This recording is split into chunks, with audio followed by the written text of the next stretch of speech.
Welcome back to clean news Rajasthan. चलिए देखते हैं राजस्थान की 15 फटाफट बड़ी खबरों को।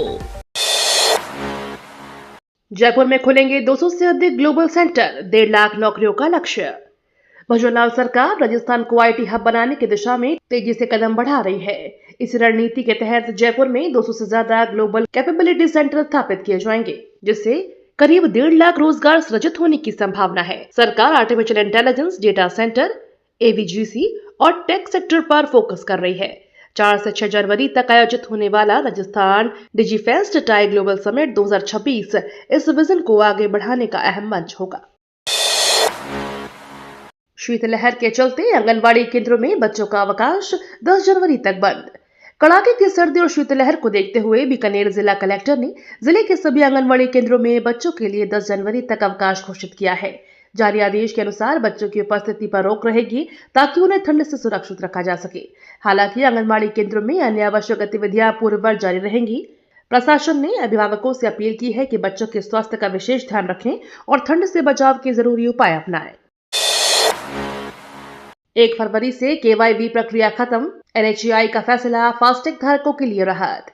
नेशनल हाईवे पर सफर करने वाले वाहन चालकों के लिए राहत की खबर है। National highway authority of India ने 1 फरवरी 2026 से कार, जीप और वैन जैसी 4 पहिया गाड़ियों के लिए फास्टैग जारी करने में नो योर व्हीकल प्रक्रिया को पूरी तरह से खत्म करने का फैसला लिया है। इससे फास्टैग एक्टिवेशन के बाद होने वाली परेशानियों से लोग मुक्त होंगे और टोल प्लाजा पर सफर और आसान हो जाएगा। 42,000 करोड़ का निवेश, भारत ने मंजूर किए 22 मेगा इलेक्ट्रॉनिक्स प्रोजेक्ट।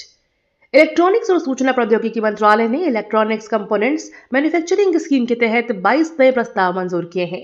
इन परियोजनाओं के माध्यम से कुल 41,000 करोड़ रुपए का निवेश और 2 लाख करोड़ रुपए का उत्पादन अनुमानित है। इसके साथ ही 33,000 प्रत्यक्ष रोजगार अवसर सृजित होने की संभावना है। सरकार का उद्देश्य इलेक्ट्रॉनिक्स निर्माण को बढ़ावा देना और देश में तकनीकी एवं आर्थिक विकास को गति देना है। कोटा और पारा में नए साल पर सीएनजी और पीएनजी सस्ती, 1 से 2.75 रुपए कटौती। नए साल पर कोटा और बारा के उपभोक्ताओं को राहत मिली है। टोरेंट गैस और राजस्थान स्टेट गैस लिमिटेड ने सीएनजी और पीएनजी के दाम घटाए हैं। टोरेंट गैस ने सीएनजी में 2.75 रुपए और पीएनजी में 2 रुपए की कटौती की है, जबकि आरएसजीएल ने दोनों गैसों पर 1-1 रुपए कम किए हैं। आरएसजीएल के अनुसार 1 जनवरी से लागू एकीकृत टैरिफ से परिवहन लागत घटी, जिसके चलते दाम घटाने का फैसला लिया गया। हालांकि औद्योगिक और कमर्शियल गैस महंगी हुई है। उदयपुर पहुंचे रक्षा मंत्री ने नई शिक्षा नीति पर जोर, आत्मनिर्भर भारत पर प्रकाश। रक्षा मंत्री उदयपुर पहुंचकर नई शिक्षा नीति पर जोर देते हुए बोले कि शिक्षा से ही आत्मनिर्भर भारत का सपना साकार होगा। उन्होंने कहा कि शिक्षा के सुधार और गुणवत्ता पर ध्यान केंद्रित करने से युवाओं में कौशल और रोजगार के अवसर बढ़ेंगे। मंत्री ने शिक्षा प्रणाली में नवाचार, डिजिटल शिक्षा और व्यावसायिक प्रशिक्षण को महत्व देने की आवश्यकता भी रेखांकित की। कार्यक्रम में शिक्षाविदों और छात्रों ने भाग लिया।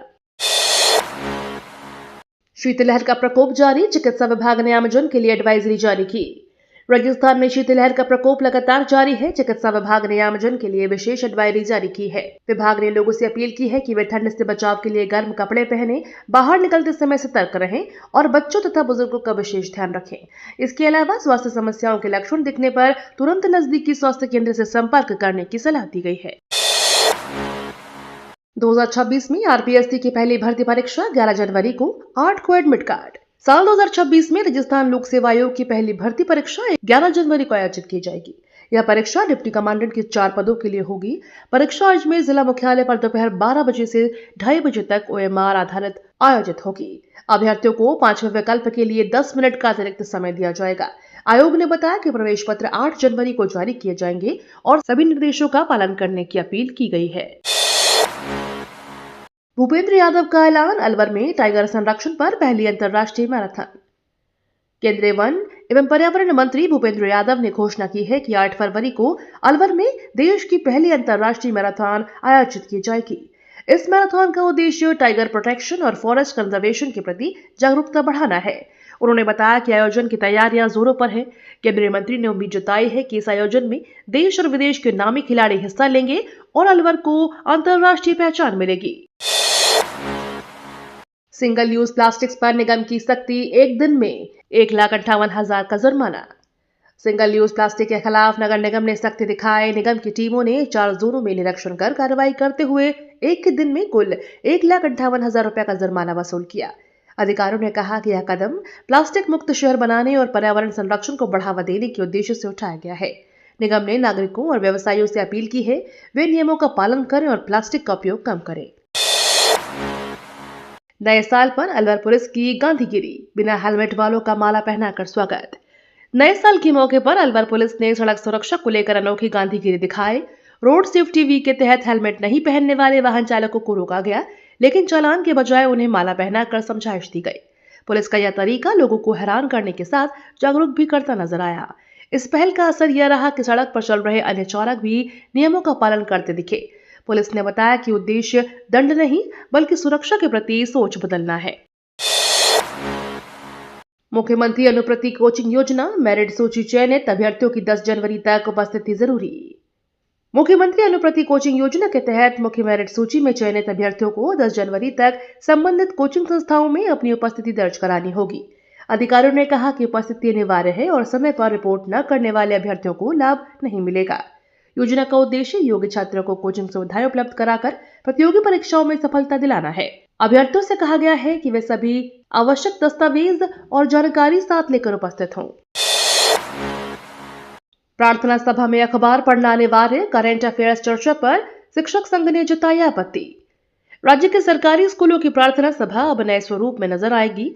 शिक्षा विभाग के आदेश के अनुसार प्रार्थना सभा में बच्चों को अखबार पढ़ना और समसामयिक विषयों पर चर्चा करना अनिवार्य होगा। विभाग का उद्देश्य बच्चों में जागरूकता बढ़ाना बताया गया है। हालांकि नो बैक डे पर सत्ता की गतिविधियों पर चर्चा के निर्देश को लेकर शिक्षक संघ ने आपत्ति जताई है। संघ का कहना है कि इससे शिक्षक के राजनीतिकरण की आशंका है और आदेश पर पुनर्विचार किया जाना चाहिए। पश्चिमी विक्षोभ से हल्की बारिश, बाड़मेर में घने कोहरे ने घटाई विजिबिलिटी। राजस्थान में पश्चिमी विक्षोभ के प्रभाव से बीते 24 घंटों के दौरान कई इलाकों में हल्की बारिश दर्ज हुई है। इसके साथ ही प्रदेश के कुछ हिस्सों में कोहरे का असर भी देखने को मिला। अधिकतम तापमान प्रतापगढ़ में 25 डिग्री और न्यूनतम तापमान सिरोही में 7.2 डिग्री सेल्सियस रिकॉर्ड किया गया। वहीं बाड़मेर शुक्रवार सुबह घने के कोहरे की चपेट में रहा, जहां दृश्यता 100 मीटर से भी कम होने के कारण जनजीवन और यातायात प्रभावित हुआ। पश्चिमी राजस्थान की तस्वीर बदलेगी रिफाइनरी, 50,000 रोजगार और 400 उद्योगों की राह। पश्चिमी राजस्थान के लिए बहुप्रतीक्षित रिफाइनरी परियोजना अब औपचारिक शुरुआत के बेहद करीब पहुंच गई है। इसी माह रिफाइनरी के शुभारंभ की प्रक्रिया शुरू होने की संभावना है, जिससे प्रधानमंत्री नरेंद्र मोदी भी शामिल हो सकते हैं। यह परियोजना सिर्फ पचपदरा या बालोतरा तक सीमित नहीं रहेगी, बल्कि पूरे पश्चिमी राजस्थान को लाभ पहुंचाएगी। रिफाइनरी से करीब 50,000 रोजगार सृजित होंगे और लगभग 400 नए उद्योगों के विकास का रास्ता खुलेगा, जिससे जोधपुर सहित पूरे क्षेत्र की आर्थिक तस्वीर बदलेगी। जार ने संभागीय आयुक्त व कलेक्टर को ज्ञापन सौंपा, सूचना केंद्र सभागार निःशुल्क मांगा। जार ने संभागीय आयुक्त और कलेक्ट्रेट को ज्ञापन सौंपकर पत्रकार संगठनों के लिए सूचना केंद्र के सभागार को निःशुल्क उपलब्ध कराने की मांग की है। ज्ञापन में कहा गया है कि पत्रकारों को कार्यशालाओं, बैठकों और अन्य कार्यक्रमों के लिए सुविधाजनक स्थल की जरूरत है। संगठन ने अधिकारियों से अपील की है कि सूचना केंद्र का सभागार पत्रकारिता और मीडिया से जुड़े कार्यक्रमों के लिए निःशुल्क उपलब्ध कराया जाए, ताकि क्षेत्रीय मीडिया गतिविधियों को बढ़ावा मिल सके। एपीजे अब्दुल कलाम व्यक्तित्व विकास कार्यक्रम शैक्षणिक यात्रा को संभागीय आयुक्त ने रवाना किया। एपीजे अब्दुल कलाम व्यक्तित्व विकास कार्यक्रम के तहत आयोजित शैक्षणिक यात्रा को संभागीय आयुक्त ने हरी झंडी दिखाकर रवाना किया। इस यात्रा का उद्देश्य विद्यार्थियों में नेतृत्व कौशल, आत्मविश्वास और व्यक्तित्व विकास को बढ़ाना है। कार्यक्रम में छात्रों ने उत्साहपूर्वक भाग लिया। संभागीय आयुक्त ने कहा कि ऐसी पहले युवाओं को सशक्त बनाना है और उनके शैक्षणिक अनुभव को समृद्ध करने में महत्वपूर्ण भूमिका निभाती है। रेल यात्रियों के लिए खुशखबरी, राजस्थान को मिल सकती है 2 वंदे भारत स्लीपर ट्रेनें। रेल यात्रियों के लिए बड़ी राहत की खबर है। भारतीय रेलवे ने देश भर में 64 नई वंदे भारत स्लीपर ट्रेनें चलाने की घोषणा की है, जिनमें से राजस्थान को भी 2 ट्रेनों की सौगात मिल सकती है। उत्तर पश्चिम रेलवे और पश्चिम मध्य रेलवे संभावित रूटों के चयन पर काम कर रहे हैं, ताकि अधिक से अधिक यात्रियों को लाभ मिल सके। वंदे भारत स्लीपर ट्रेनें आधुनिक सुविधाओं से लैस होंगी, जिसमें लंबी दूरी की यात्रा और अधिक आरामदायक हो जाएंगी।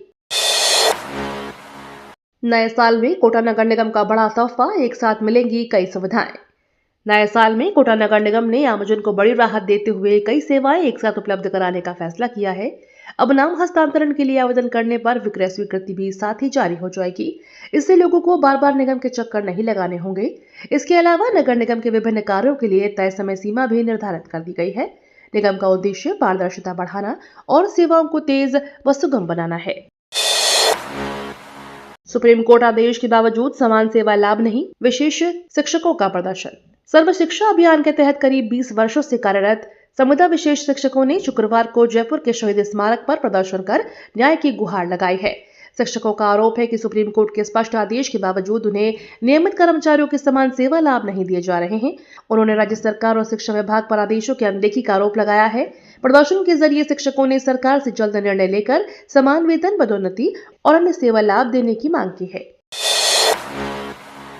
अरावली क्षेत्र में अवैध खनन पर कार्यवाही, 50 वाहन जब्त, 50 लाख जुर्माना। अरावली क्षेत्र में अवैध खनन के खिलाफ बड़ी कार्रवाई की गई। अधिकारियों ने 50 वाहनों को जब्त किया और 50 लाख रुपए का जुर्माना वसूल किया। इस मामले में कुल 7 FIR दर्ज की गई है। खनन विभाग और पुलिस की संयुक्त टीम ने अवैध खनन रोकने और पर्यावरण संरक्षण सुनिश्चित करने के लिए यह कार्रवाई की। अधिकारियों ने कहा कि भविष्य में भी इस तरह की कठोर निगरानी जारी रहेगी। NTA ने दी राहत, 15 जनवरी तक आइडेंटिटी प्रूफ वैलिडेशन में फोटो अपडेट संभव। NTA ने आइडेंटिटी प्रूफ वैलिडेशन प्रक्रिया में छात्रों को राहत दी है। अब अभ्यर्थी 15 जनवरी तक अपनी फोटो अपडेट कर सकते हैं। यह सुविधा उन छात्रों के लिए है जिनकी ID या फोटो में कोई त्रुटि है।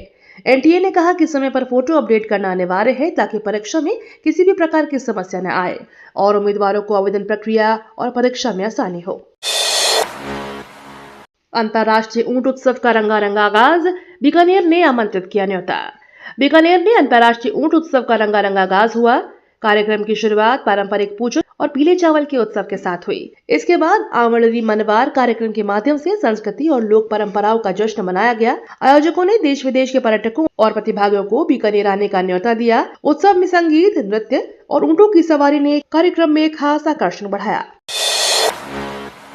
मिनरल एक्सप्लोरेशन कोर का वैज्ञानिक संधारण, कोर लाइब्रेरी नवीनतम तकनीक से तैयार। खनिज अन्वेषण के लिए ड्रिलिंग से प्राप्त कोर का वैज्ञानिक तरीके से संधारण किया जाएगा। कोर को संरक्षित करने और अध्ययन के लिए नवीनतम तकनीक का उपयोग कर कोर लाइब्रेरी का निर्माण किया जाएगा। इस लाइब्रेरी से भूवैज्ञानिक और अनुसंधान संस्थानों को खनिज और भूरचना अध्ययन में मदद मिलेगी। परियोजना का उद्देश्य कोर को लंबे समय तक सुरक्षित रखना और खनिज अन्वेषण के क्षेत्र में शोध और नवाचार को बढ़ावा देना है। इक्वाडोर की रुकुपिम्पिचा चोटी पर ढोली मीणा ने फहराया तिरंगा। नए साल के पहले दिन राजस्थान की बेटी ढोली मीणा ने अंतर्राष्ट्रीय स्तर पर देश का नाम रोशन किया। उन्होंने दक्षिण अमेरिका के इक्वाडोर में स्थित 15,413 फीट ऊंची रुकुपिम्पिचा चोटी पर पहली बार भारतीय तिरंगा फहराया। यह चोटी पिंचिचा ज्वालामुखी का हिस्सा है। वो दुर्गम और खतरनाक रास्तों के कारण पर्वतारोहियों के लिए बड़ी चुनौती मानी जाती है। ढोली मीणा इससे पहले भी कई कठिन पर्वतारोहण अभियानों को सफलतापूर्वक पूरा कर चुकी है। ये तो थी राजस्थान की बड़ी खबरें। रोजाना सबसे पहले अपडेट पाने के लिए क्लीन न्यूज राजस्थान को अभी सब्सक्राइब करें।